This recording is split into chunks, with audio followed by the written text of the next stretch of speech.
시편은 전체 5권으로 나눠져 있습니다. 오늘까지 우리는 시편 1편을 살펴보고 내일부터는 새벽기도 시간마다 히브리스를 묵상하고자 합니다. 그리고 좀 더 시간이 지난 후에 적당한 시기에 다시 시편 2권을 계속해서 묵상을 하고자 합니다. 시편 41편은 시편 제1권의 마지막 시라고 했습니다. 이 시도 역시 다윗의 시입니다. 그 배경은 나와 있지 않지만 그 내용을 볼 때 다윗이 질병 중에 압살롬에게 쫓길 때의 일임을 짐작할 수가 있습니다. 그가 질병에 걸린 것은 그가 지은 죄 때문이라고 생각을 하고 하나님 앞에 그 자기를 용서해 주시고 또 질병을 고쳐달라고 말합니다. 이 죄라는 것이 아마 밧세바 사건을 두고 하는 말로 추정을 할 수 있습니다.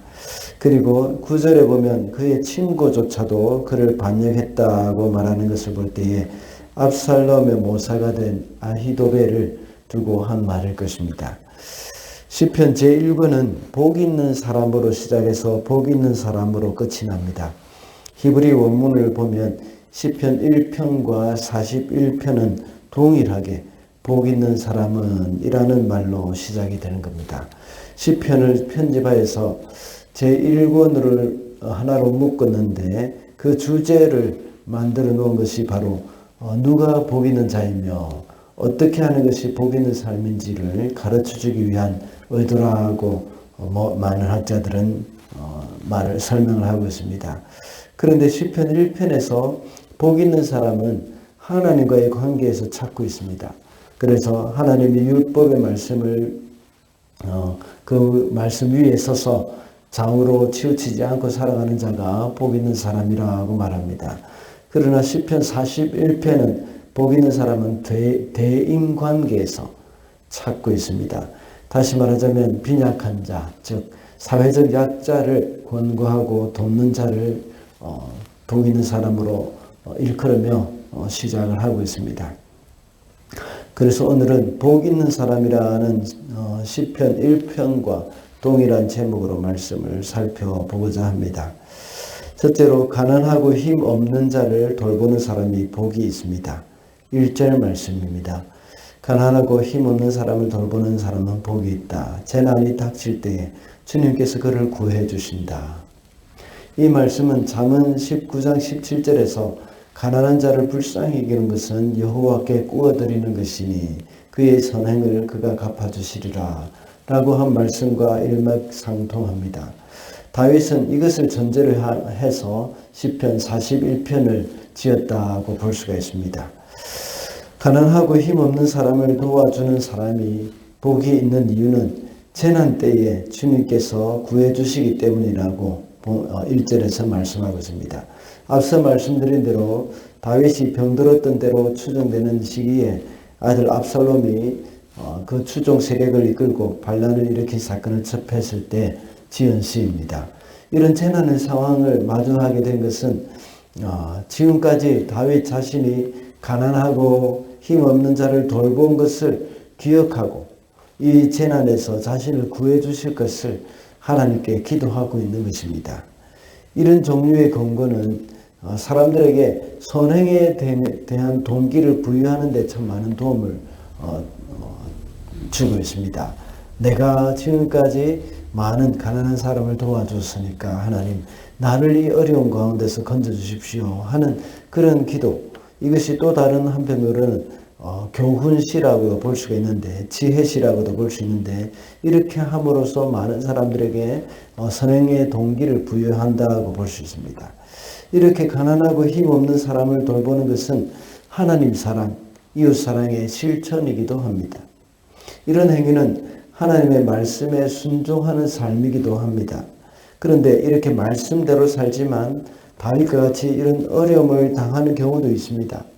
이 땅에서 당장 우리에게 임하는 그런 현상만 생각할 때에 낙심을 할 수도 있습니다. 그러나 하나님의 말씀은 분명합니다. 한치의 오차도 없는 하나님의 약속의 말씀을 굳게 붙들고 낙심하지 않고 말씀대로 살아야 합니다. 그렇게 할 때에 하나님이 우리에게 갚아주시는 때가 있음을 깨닫게 됩니다.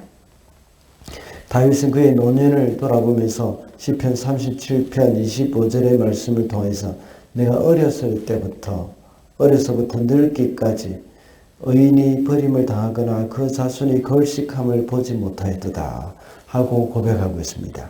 그의 인생을 돌아보면서 얻은 교훈이라고 할 수 있습니다. 그래서 자신의 삶, 내가 가난한 자를 돌아보고 또 그들을 도왔던 그것들 하나님께서 기억해 달라고 기도하는 겁니다.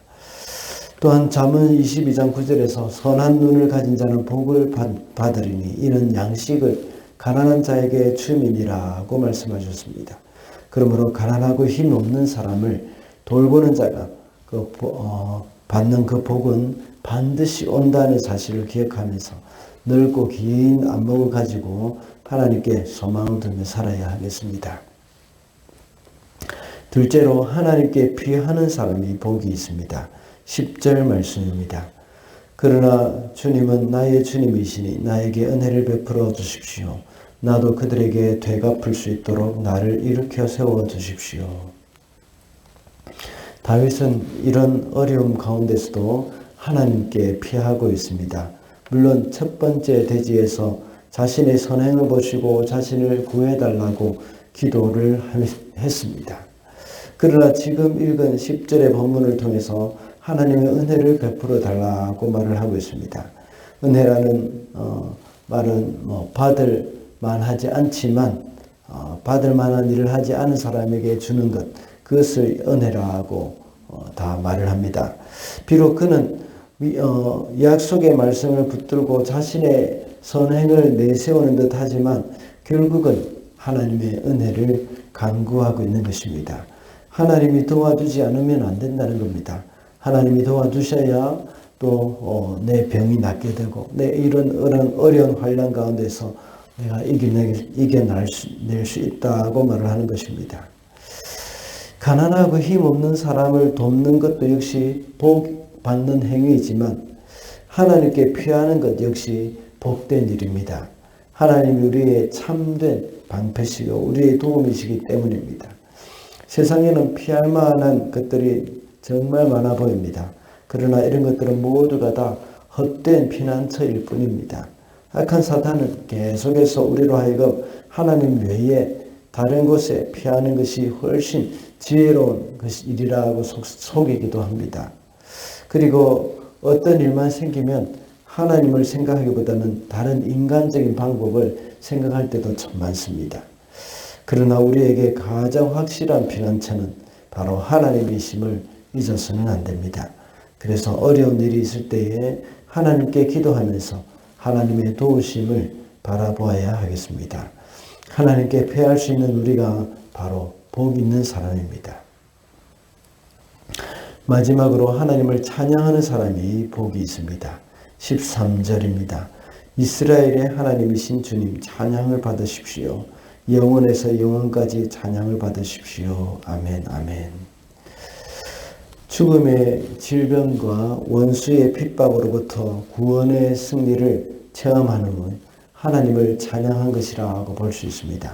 곧 하나님은 영원히 찬양받으시기에 합당하신 분이라는 것을 의미합니다. 여기서 말하는 찬양이라는 것을 무릎을 꿇다, 송축하다 또는 예배하다는 것을 의미합니다. 이곳 뉴질랜드에서는 좀 덜하다는 생각이 들지만 한국에 이 선거철이 되면 정말 너무 심하다는 생각이 들 정도로 후보들을 향해서 이런 행위를 많이 하는 것을 보게 됩니다. 마치 선거에 나오는 후보들이 절대자인 것처럼 떠받들기도 합니다. 그래서 후보의 이름을 넣어서 노래를 지어 부르기도 합니다. 그리고 그 후보가 당선이 되면 세상이 바뀌는 것처럼 말을 하기도 합니다. 한국의 선거 문화가 좀 유별나기 때문이기도 합니다. 그런데 심지어 그리스도인들조차도 이런 일에 합류를 하기도 합니다. 어떤 특정한 인물, 특정한 기관이나 건물, 이런 예술작품, 이런 것들에 쏙 마음을 빼앗긴다고 생각할 때에 우리는 정신을 차려야 합니다. 그런 것이 우리에게 복을 주는 것이 아닙니다. 그러나 우리가 분명히 생각해야 할 것은 찬양받으시기에 합당하신 분은 하나님뿐이라는 사실입니다. 우리 성도들은 특정 인물들에 대해서 지나치게 지지를 보내거나 그 사람을 따를 필요가 없습니다. 심지어 교회의 담임 목사조차도 마찬가지입니다. 그런 교회, 어떤 교회들은 담임 목사를 높이고 또 찬양하기도 합니다. 그 목사님이 아니면 안 되는 것처럼 생각을 합니다. 그것은 복 있는 성도의 모습이 아닙니다. 오직 하나님만 높이고 찬양하는 자가 바로 복 있는 사람입니다.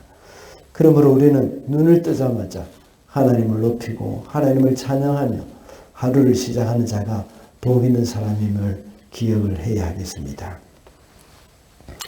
말씀을 맺겠습니다. 오늘은 시편 제1권의 마지막인 41편으로 복 있는 사람이라는 제목으로 말씀을 살펴봤습니다. 복 있는 사람은 가난하고 힘없는 사람을 돌보는 자라고 했습니다. 그리고 하나님께 귀하고 하나님을 찬양하는 자가 복 있는 사람이라고 했습니다. 오늘도 복 있는 사람으로 살아가는 저와 여러분이 되시기를 바랍니다.